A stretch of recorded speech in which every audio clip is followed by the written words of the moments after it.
Motor vehicle stops are one of the most dangerous police civilian encounters that a law enforcement officer can have. So when an officer initially pulls over a car, the officer doesn't know what happened 5 minutes prior to the motor vehicle stop. For example, the driver or the occupants of the car could have just committed a crime, came around the corner, and now the officer conducts a motor vehicle stop for something as simple as a brake light. So every time the officer makes a motor vehicle stop, their situational awareness is heightened. It's the most dangerous form of police-citizen encounter that we deal with every day. So typically when the officer pulls a car over, you'll see many times they angle the car, which kind of protects the officer while he's approaching the car. When the officer gets out of his car, there's a lot of things going on. He's worried about oncoming traffic. He's worried about pedestrians walking. He's worried about the occupants of the car. He's worried about not being able to see in the car. He's worried about how long it took the motorists to pull over, if they pulled over abruptly, or if they continued driving long distance before finally coming to a stop. The lighting, the area that the car pulled over.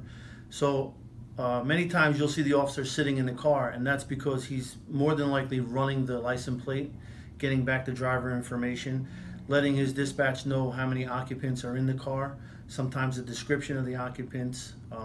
There may be 3, 4, 5 people in a car, whether the vehicle has tinted windows. When the officer approaches the car, they usually put the spotlight into the side view mirror or the rear view mirror to block the driver's view of the approach, because that's the most dangerous time. So as a civilian, the best thing a driver can do is put his hands at the 10 and 2 position in the car and wait for the officer's instructions. If you have tinted windows, we strongly suggest that all 4 windows of the car be rolled down.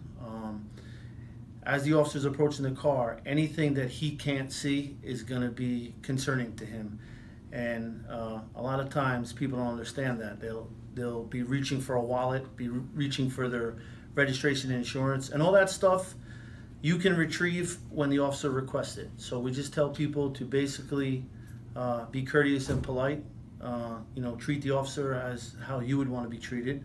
And it starts by that first interaction with the law enforcement officer. So for example, if I get pulled over, I keep my seatbelt on, I roll my windows down, I put my hands at the 10 and 2 position, and I wait for the officer's instructions.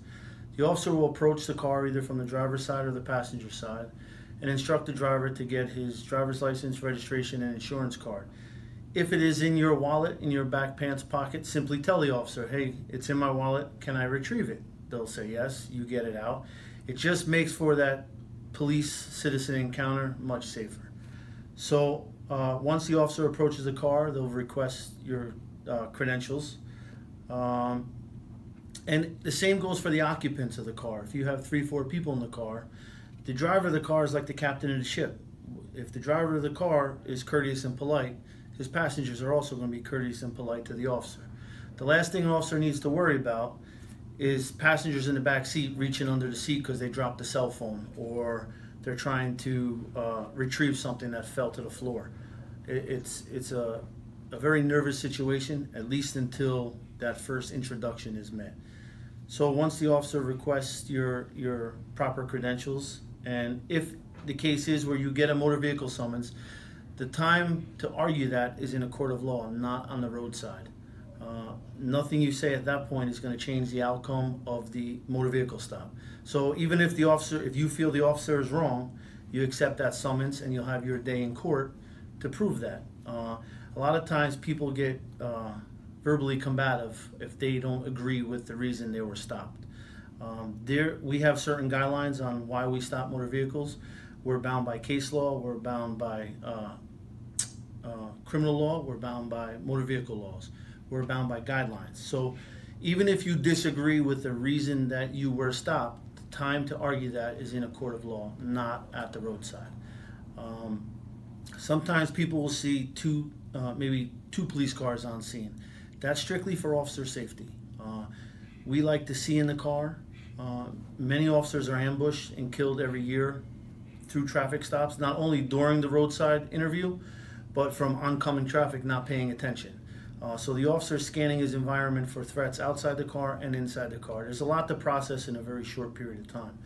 So I guess the message would be, as courteous and polite as you can be to the officer, you'll get the same treatment in return. And that's how Chief Menachini and the Deputy Chief Corbo strictly enforce that here in Belleville.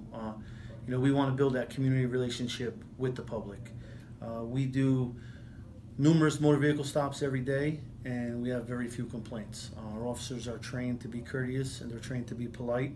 And many times they get issued a warning, and they're sent on the way. And there are times when an officer has to issue a motor vehicle summons. And again, the time to fight that is in a court of law, not at the traffic stop.